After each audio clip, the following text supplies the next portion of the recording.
Hello नमस्कार जय जगन्नाथ सांग माने आज आम गोटे बहुत ही बढ़िया रेसिपी करवा जेहेतु आंब सीजन सरी आसूची से आम आज गोटे आंबर गोटे केक बनैबा जोटा कि बहुत ही इजी आपण मैंने देखिले निश्चित भाव जानीपारे कि यहाँ घरे आराम से करें। एथिपाई मु नहीं दीटा आंब ताकू एमती प्रथमे छोट छोट पीस करके एमती काटी नबा तापरे आमे आवश्यक अनुसार केते मिठा अच्छी आंब देखिकी चीनी आउ से क्षीर दे परिबा नहले मिल्क पाउडर भी दे परिबा। तापरे आमे ताकू पानी देकरी ग्राइंडिंग करदबा।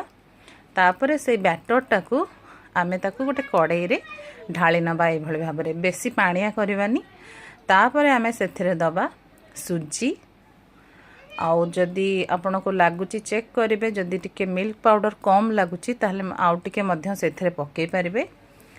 तापरे आमे सेथिरे दबा बेकिंग पाउडर गोटे चामच मु नहीं सब गोटे कप रे मेजर करी नहीं। तापरे आमे मु देथिली सेथिरे गुआ घी आपन रिफाइन तेल भी दे पारिबे ए जगह रे।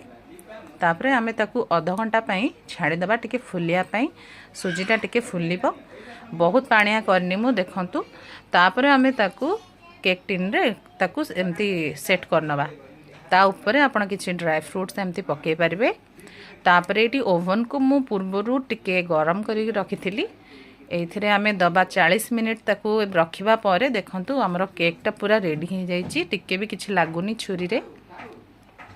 तापरे आमे किछि समय ताकू ठंडा करबा 10-15 मिनिट ठंडा हला परे ताकू ए भली प्लेट रे ताकू लेउटे की देखिबा देखंतु केते सुंदर भाबरे हमरो केकटा हे जाईची।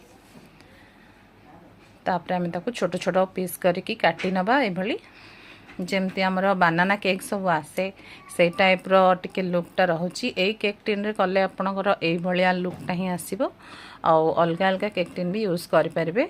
ए भला देखंतु एटी पुओ मोर चाखुची ए भला देखंतु केते सुंदर लुक आछी निश्चित